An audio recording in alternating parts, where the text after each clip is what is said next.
Welcome to this episode of the Talent Forge, where we are shaping the future of training and development. Today, I have a special guest, Dr. Jennifer Nash, who is a leadership consultant and an award winning and best selling author of the book, Be Human, Lead Human. Welcome to the show, Jennifer. Thank you so much for having me, Jay. I'm delighted to be here. All right, so we heard a little bit about you. You're an author, you're a consultant, and I love the title, Be Human, Lead Human. So we're going to dig into that a little bit. But let's let the audience get to know you a little bit better. How did you make your way into this space and into talent development and into consulting and coaching?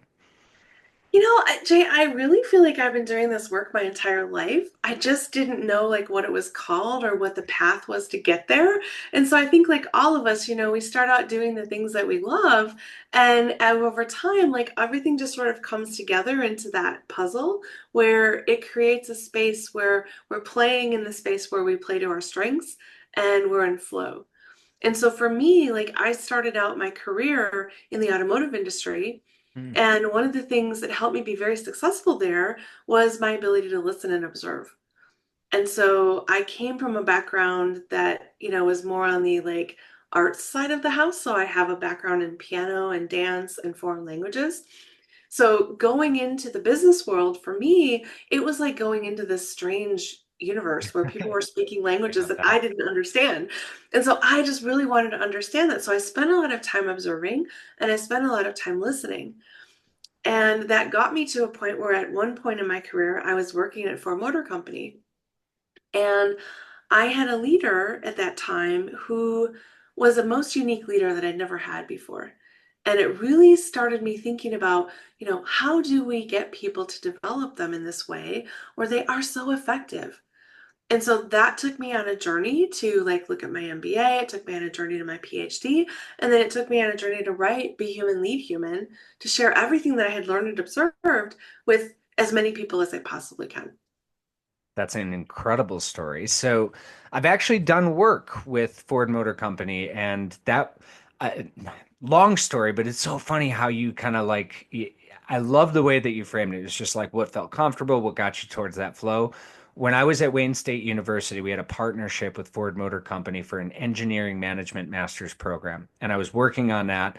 And at one point in time, my boss came to me and said, hey, we're having this issue with like international students and performance, and you study behavior. Can you check it out and see what's going on? And I did this program, and I quickly learned from like in classroom observation and some interviews that there was this cultural disconnect between the international students coming in and the faculty at Wayne State University. So I created a training program for the students in onboarding, and then I also created a training program for the faculty on cultural adaptability.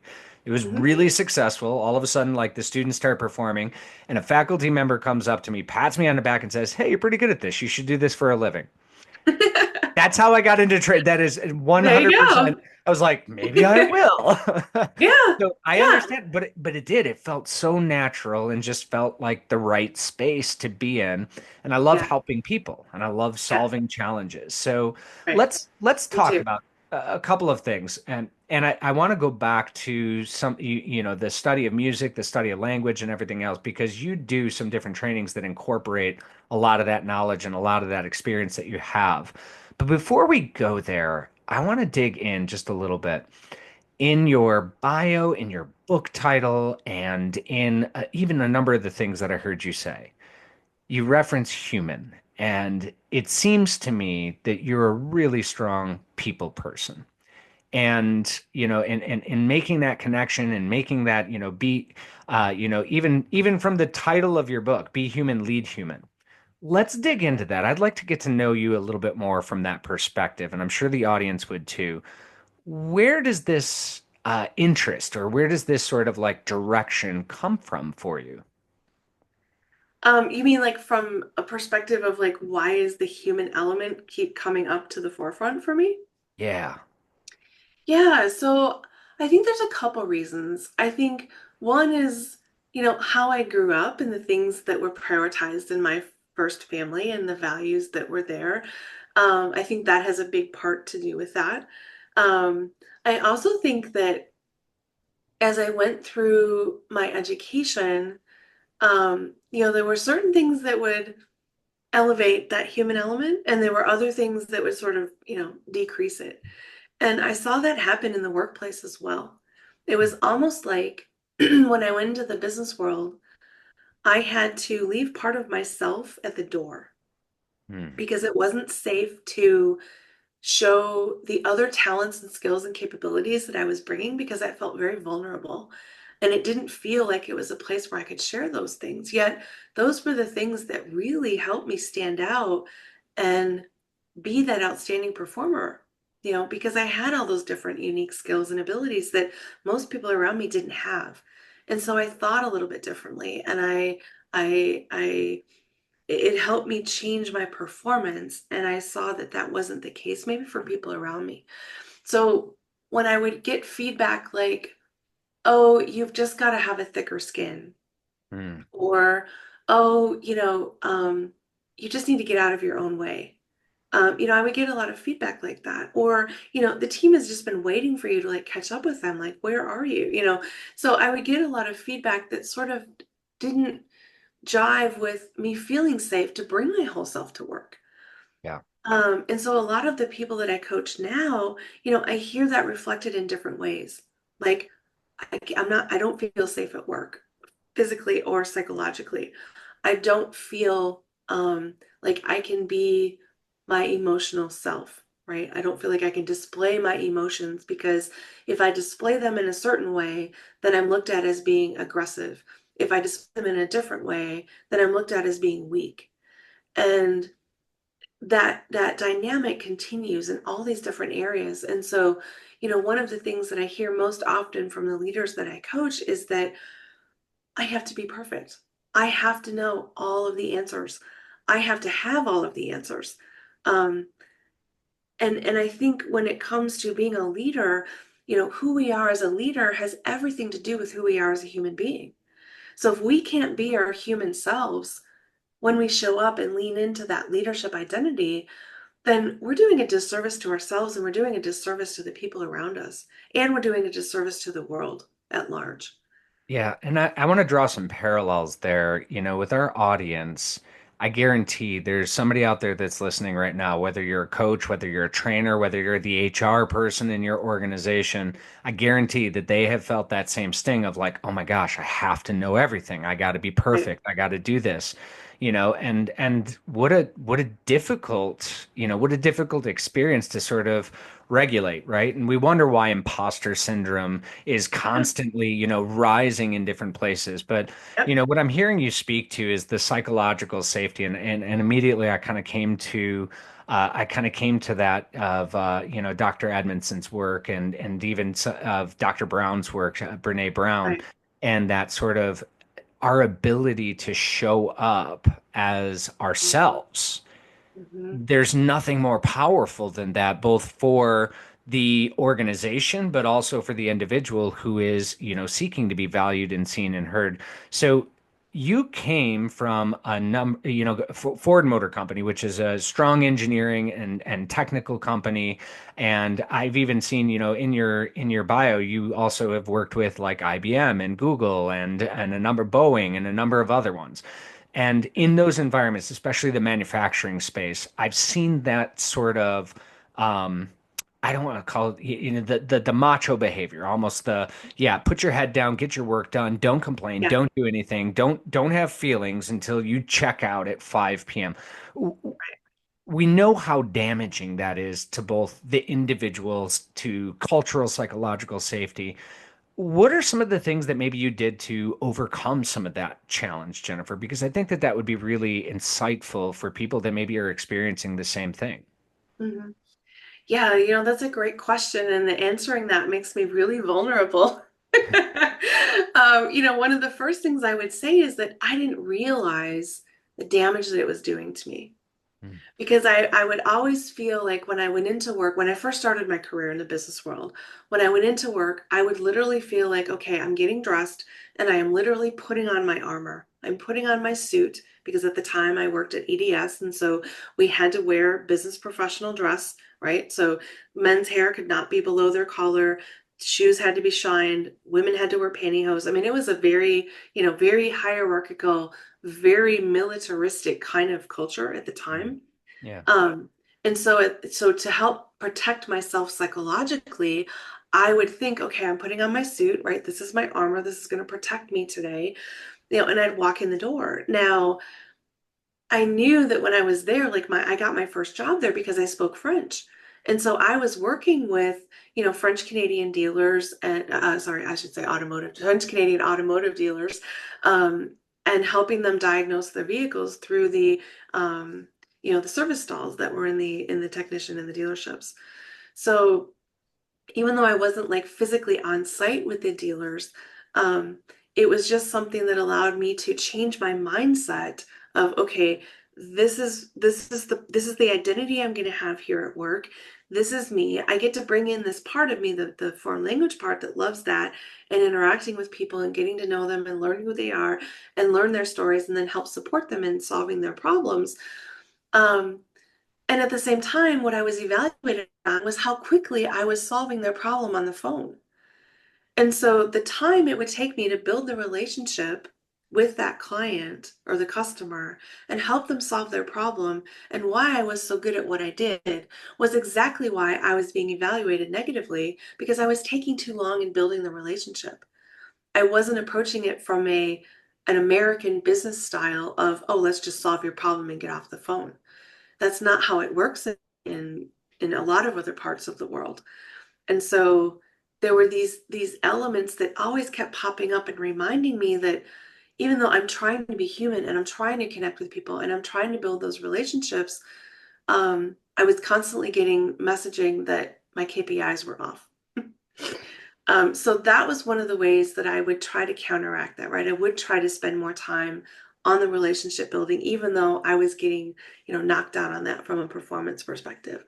Um, Another way that I would build into my workday to help me like get grounded was I always love being outside. I love being outdoors. I love being in nature. We were just talking about, the fact that you live on this beautiful lake and how much I miss the trees and the freshwater lakes in Michigan.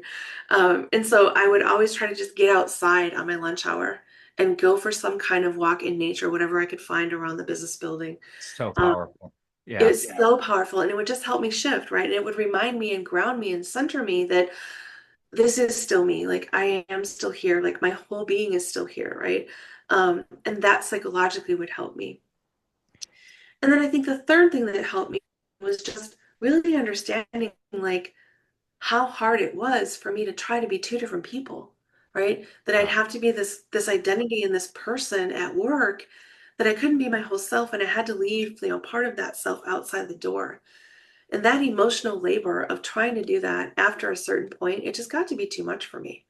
And so I decided to look for a job in a different place where I could bring more of myself to work and that my different unique background wasn't viewed as maybe it was viewed as more of a positive in that way.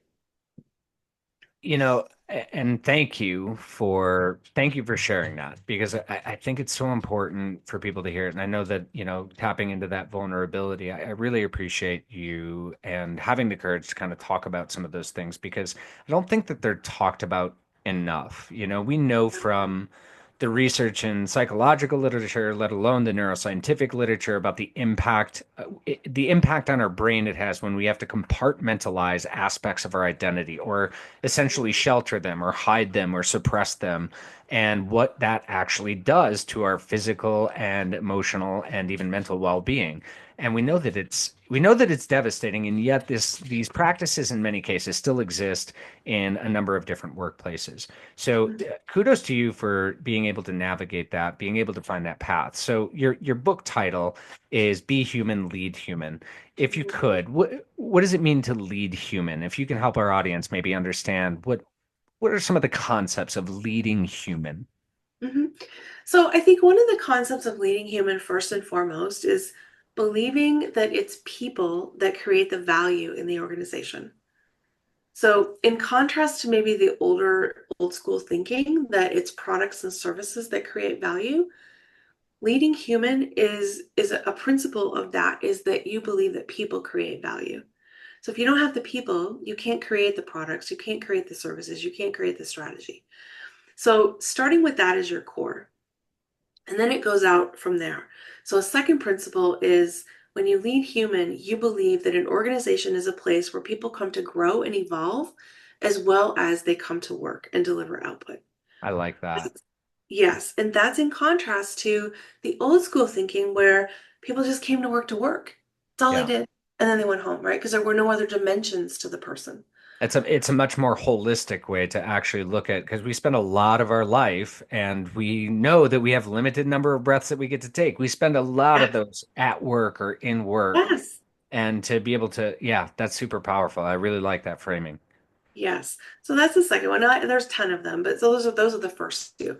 So when I talk about leading human, it is a way to think about and practice leadership that diverges from the old school command and control model and puts you into a place of being more of a coach and facilitator because the role of a leader is actually evolving to be that coach and facilitator and help people understand how AI is impacting them, how it impacts their role, sort of be that translator for them to see how can they use AI to help them perform at their best and use more of their use more of their human skills, right? What makes us human? AI is fantastic Mm. because it's going to take all of that administrivia, take over all of that so we can spend our time doing more of what makes us human, that creativity, that collaboration, that innovation, all of those things that AI isn't necessarily good at.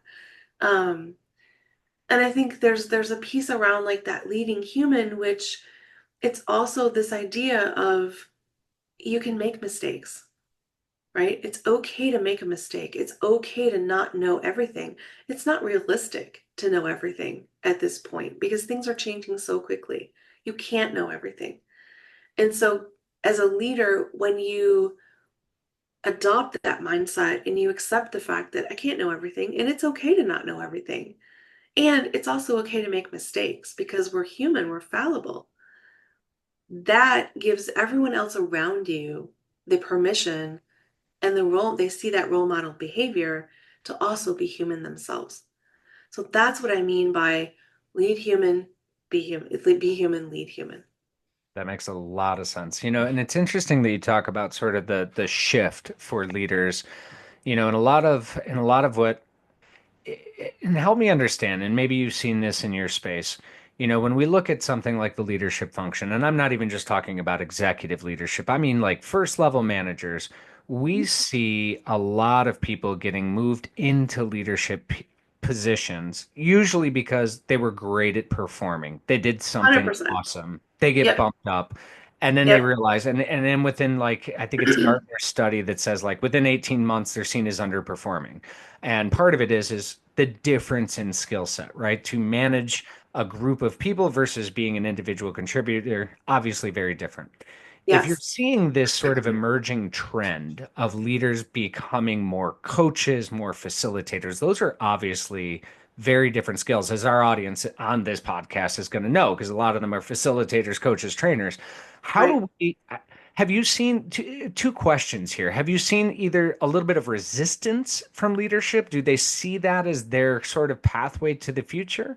And then the second question is how can we as talent development professionals prepare leaders to essentially do what we're good at usually, coaching, training, facilitating, etc. Yeah. So I think the first part of that question is really around how leaders are thinking about the role of a leader. How do they identify that? And if that identity is shifting and changing, then what does it mean for them as a person? What does it mean for them as a human? How is their identity shifting and changing? And what I'm finding with the clients I'm working with is that they're not comfortable. Like, we're not comfortable with change for the most part. They want to go back to status quo. They want to go back to what they Yeah. know. And what they know is command and control because that's what they observed. It's what they learned. It's what they mimicked. It's what they role modeled. And there aren't that many other examples for them to see that are divergent. Do you think it's also on some level, and I've seen this before in some, and maybe not all, but some leaders I think go back to that command and control because it seems easier, right? Like it's just like, no, just do what I say. And then I don't have to explain. I don't have to justify. I don't have to give information. I don't have to go through the rigmarole of collaboration. It's just get it done. And going back to what we were talking about earlier, I think there are some organizations that still reward that kind of behavior. They But do. from that perspective, is that sort of the resistance, the piece to the resistance of no, I just want to get this done because I can do it fast, as opposed to putting the effort in of collaborating, communicating, connecting, or is it something else that's sort of creating that resistance? I think there's a couple things that create that resistance. I think first and foremost, our performance systems and organizations are broken. Mm, So when we look at how we evaluate and reward people for their performance, we typically ask them right now these days to collaborate in teams, but we evaluate them individually. yep. So that's a disconnect right there, number one. So there is no incentive in most organizations for people to operate differently, honestly, for lack of We a need better we term. need that we need the old report card that says does not play well in the sand with others. Exactly, Yeah, exactly. Like if you look at anybody's report card these days, is there anything on there about how well do you coach?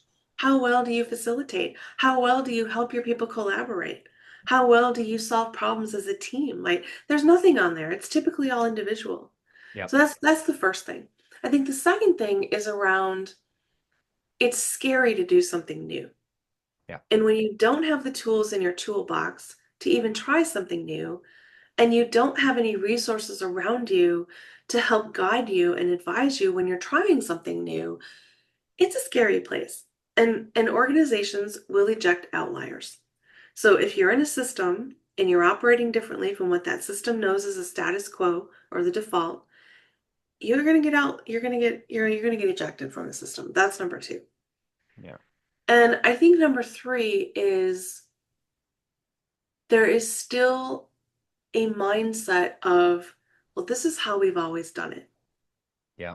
So if this is how we've always done it, and it seems to be working, then why would we change? So I think it's a combination of like the external drivers, the internal motivators, and this mindset shift that needs to take place. And that makes a lot of sense, right? Like when we think about change and its impact on us, we human beings do not love uncertainty, and ultimately it's usually some kind of uncertainty that brings us back to the status quo because of the comfortability and because, hey, I can predict this. And our Exactly. ancient brain is going, if I can predict it, I can survive it. If I can't predict it, well, who knows? It's all up in the air. So I can see that being a heavy piece of resistance. So, how do we get leaders to sort of take this role of getting, hey, you know what? This is the future. This is going to help you. This is going to help your culture. This is going to take us forward. Because, again, some of our audience is in that sort of coaching space of working Sure. with these leaders. How do we get them to buy into this and to be good at it? Right. So I'm going to tell you a very brief story that I tell in the book.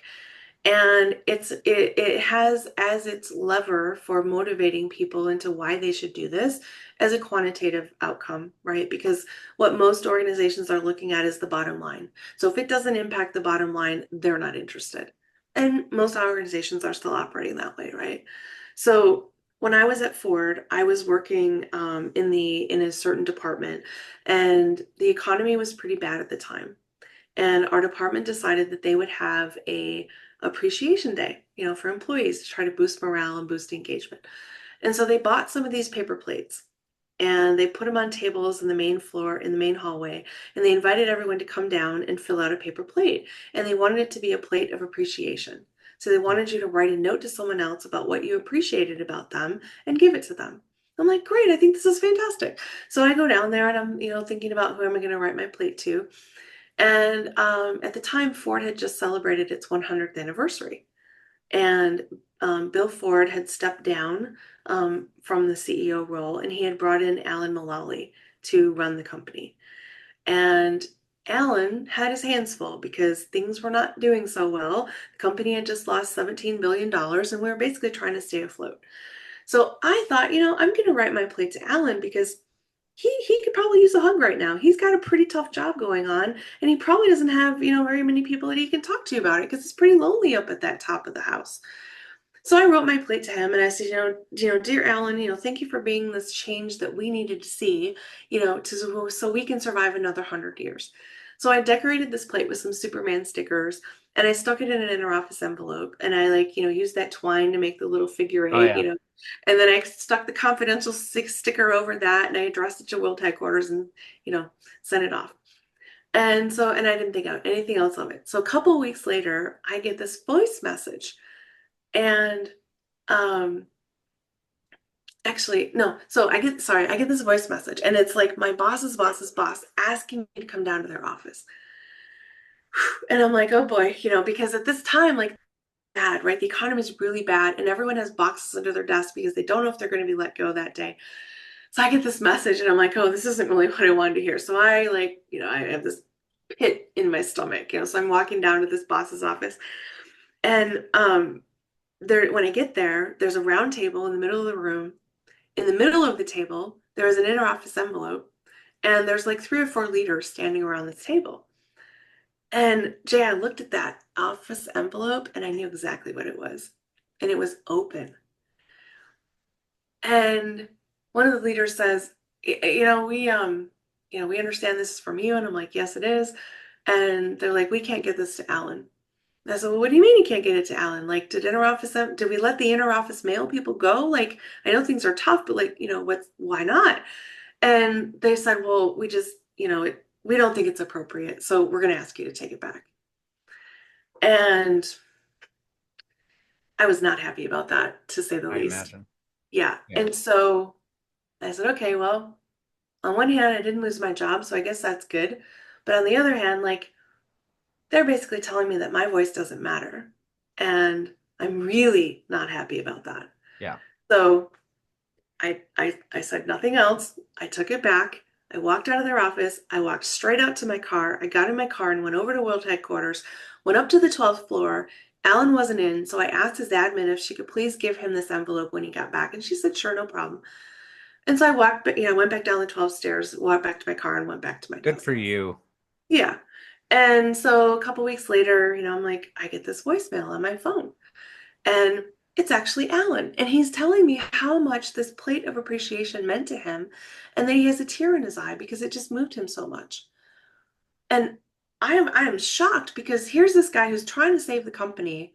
I'm this people leader far down the ladder that he has never even met. And yet he takes the time to thank me for doing something that I did for him. This was amazing to me. This is Incredible. 16 years that I've been working at this point in business, and this is the first time that I saw a leader who acted this way. That's it's I such a couldn't believe powerful it. story. I couldn't believe it. And it continues. And so a couple weeks later, I get an interoffice envelope in the mail and it's stuffed full of stuff. And so I open it up and there's all this Ford swag in it. And the best part about it is that there's this letter, handwritten letter in this envelope. And it says, Dear Jennifer, and it has a heart around the Jennifer. And it says, just whatever his message was. And then it said, Alan. And I sat back in my chair and I just started crying because this was the first time that, like, I felt seen and Hmm. I felt that I mattered in an organization. And it was a leader like Alan who took the time to make me feel that way. And I just really wanted to understand, why are there not more leaders like this? Why do we not have more leaders that take a couple seconds out of their day or a couple minutes out of their day to do these simple gestures that help people feel that they matter and that what they do makes a difference? And that it wasn't just the output that I could deliver for Ford Motor Company that mattered. It was that I was a human being who had all these different facets to me. And he took the time to recognize that and see that. And that was the catalyst for me to go back and finish my MBA. It was the catalyst for me to go back and do my PhD and study what makes outstanding leaders differentiated from average leaders. And it was the catalyst for me to write this book and share everything that I learned about how can leaders rethink what they think about leadership and what that looks like. And so when you look at Alan's tenure at Ford Motor Company, at the end of his tenure, the stock price had gone up 1,837%. His employee engagement rates had gone from 40% to 93%. Now, it takes very little time to do what he did, and yet he managed to change the entire culture at Ford Motor Company by just simply being more human and leading human. And he got those kinds of top and bottom line results. So I would ask all of the HR people on that's listening to this and all of the coaches and facilitators, if you can get those kinds of results, why would you not want to follow a leadership approach like this that optimizes performance? And if they can do it at Ford Motor Company in an organization that was so hierarchical and so top down from a leadership style, it should be possible in many other organizations. There's so much power in what you just said. And I'm thinking about it because so when I first started doing work with Ford, it was 2003. And I actually had the opportunity to meet with Alan multiple times. And every single time I'm like, I'm standing here in front of the CEO and he knows my name Yeah, and he says my name. yeah, And he asked me what my thought was when we were doing some consulting projects through the university inside of there. And he's like, "Well, what do you think, Jay?" And I'm like, "I just got asked by the CEO my opinion. I am, this is in oh God, this is literally I'm a 20 something year old and I'm like, why are you even asking me?" Like I was in awe and the entire implementation of the One Ford during that time. And to yep. your point, the a skip level meeting, going just one above your boss at that point in time was a hell worthy trespass.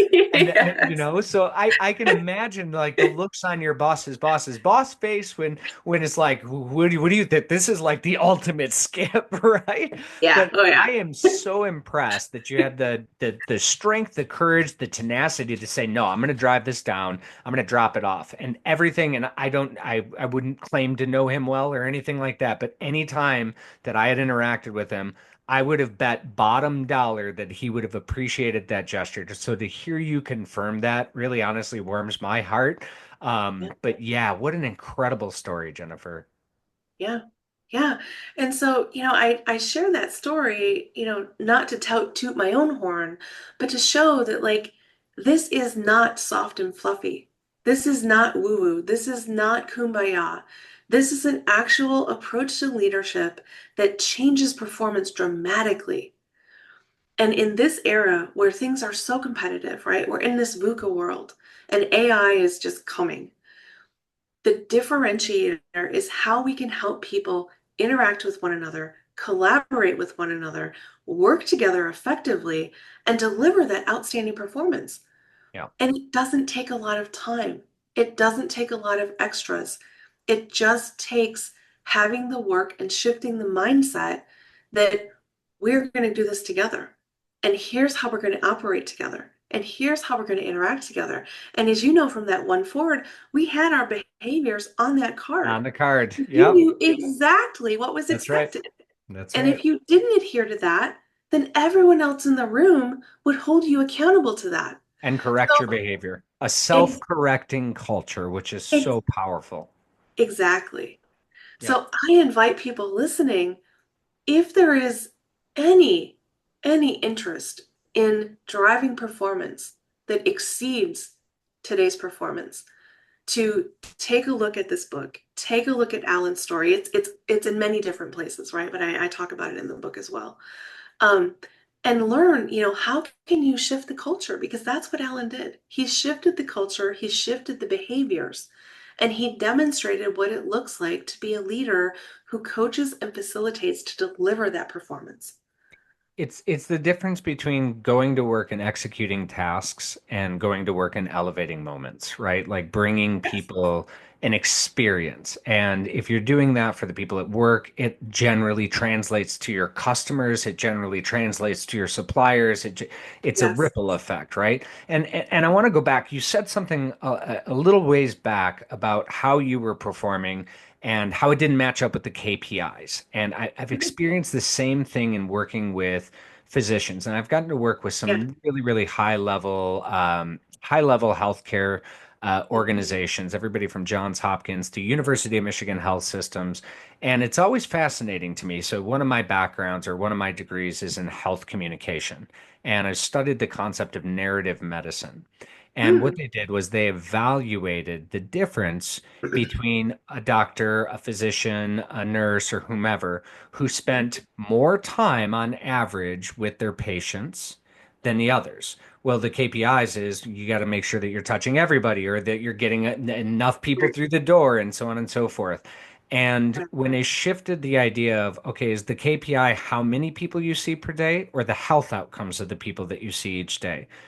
Bar none, those that took the time to build the relationship, the connection, to better understand, not only were they getting more information, they were getting the information faster. And they were, people were opening up quicker and they were giving, so they were literally matching pace with the colleagues that was just like, what's wrong? Your elbow hurts? Take two of these, call me in the morning. Next.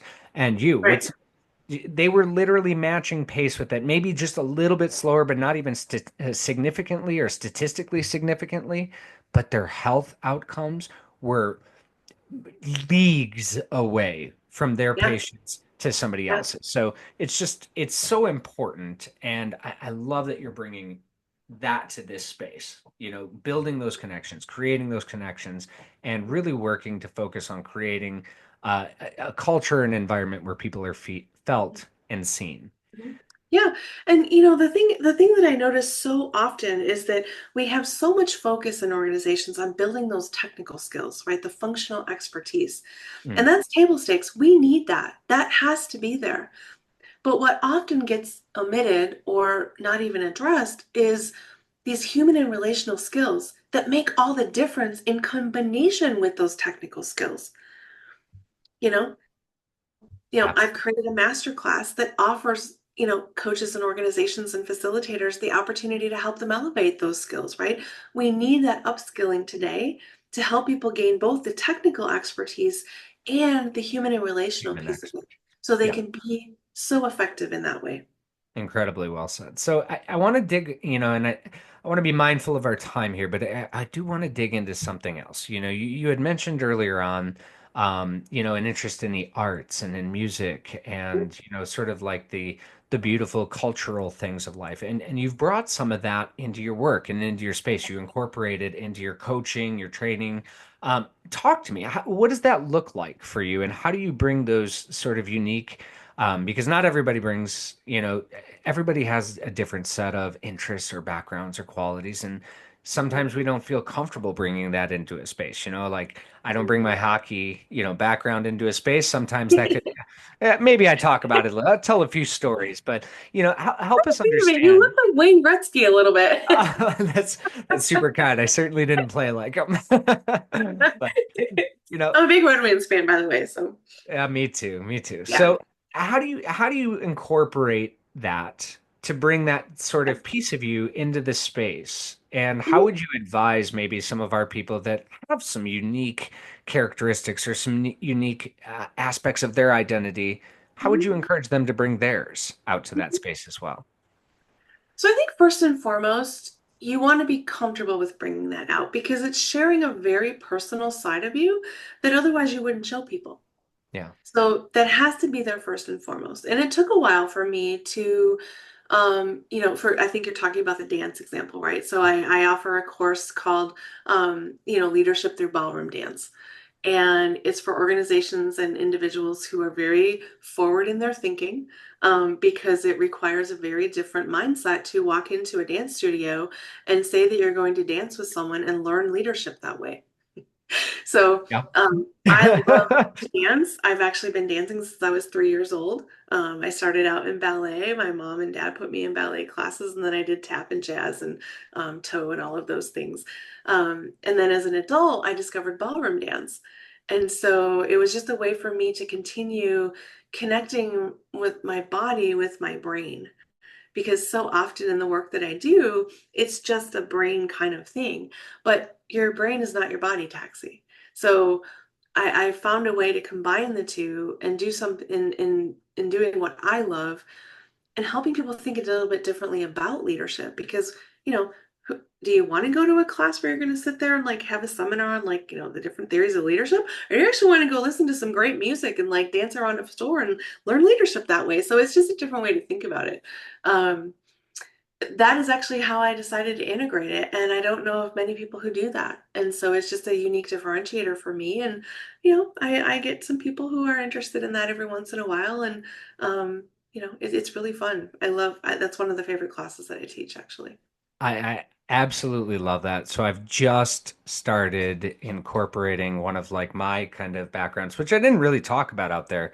I like Mhm. to do survival trips. So, we talked a little bit Oh, about yeah. nature and the outdoors. Yeah. I will go into the woods 5 days, 7 days, 10 days, no food, no water, and just survive. It's not pretty. It's not clean. Wow. It's not always, sometimes it's successful, sometimes it's not successful, but I Yeah. have always found that that really helps me build my resilience, my grit, my critical thinking, my problem solving. And Hmm. just this past year was the first time that I had a couple of people that I had done some consulting for, and they said, can we do that with you? Can you teach us? So it wasn't just about teaching the survival skills or the Yeah. nature, understanding nature, but it's also about sort of like getting into the right headspace, getting into the right mentality, being able to not panic when something doesn't go your way or when maybe you haven't had any food for 3 days and it's just like, Yeah. okay, I'm starting to get real hungry now. So Right.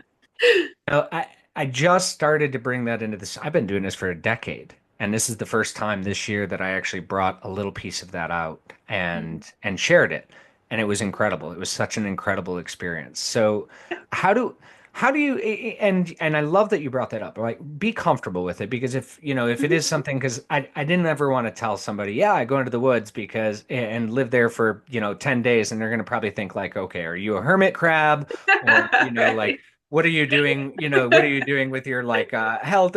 What are you eating? Yeah. Well, frogs, worms, whatever I can find. And I didn't want to, Right.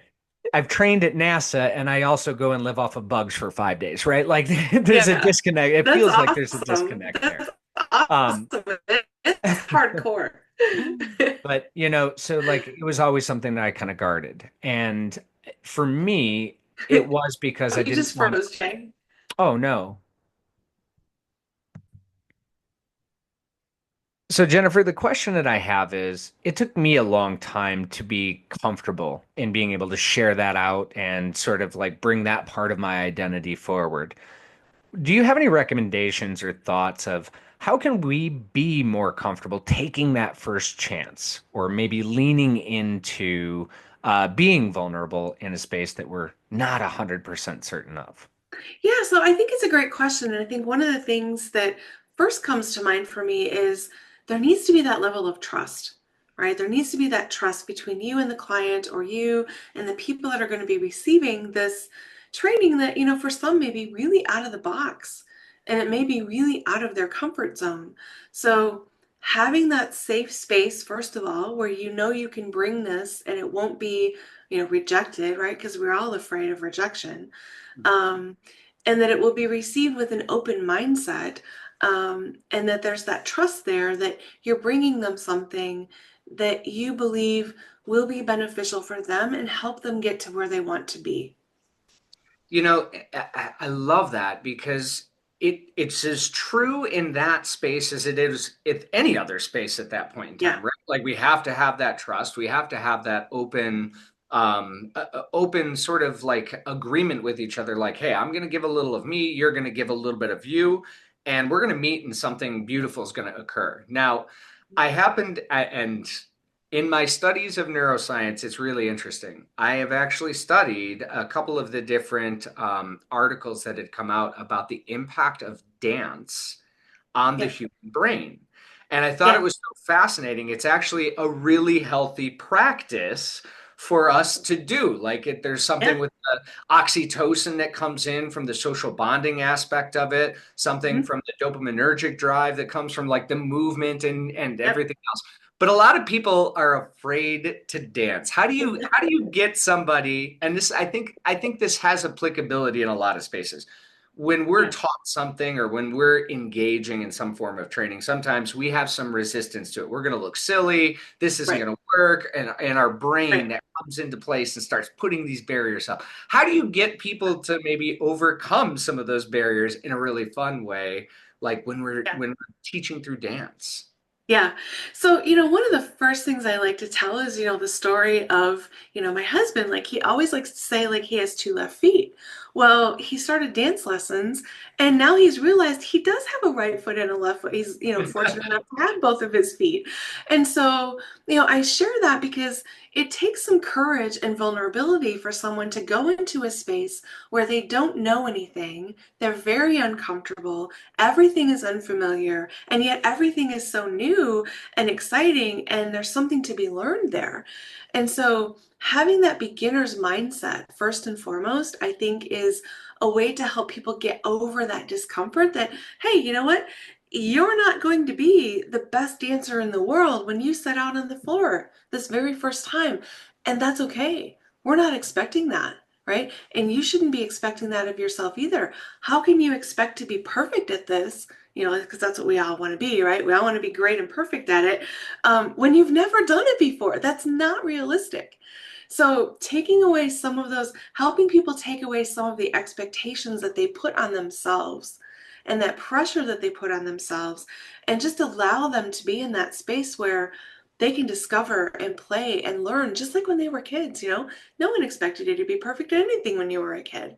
You just got to be experiencing and living and being naturally curious about things, and the whole world just opened up to you in that way because you didn't have any limits on yourself.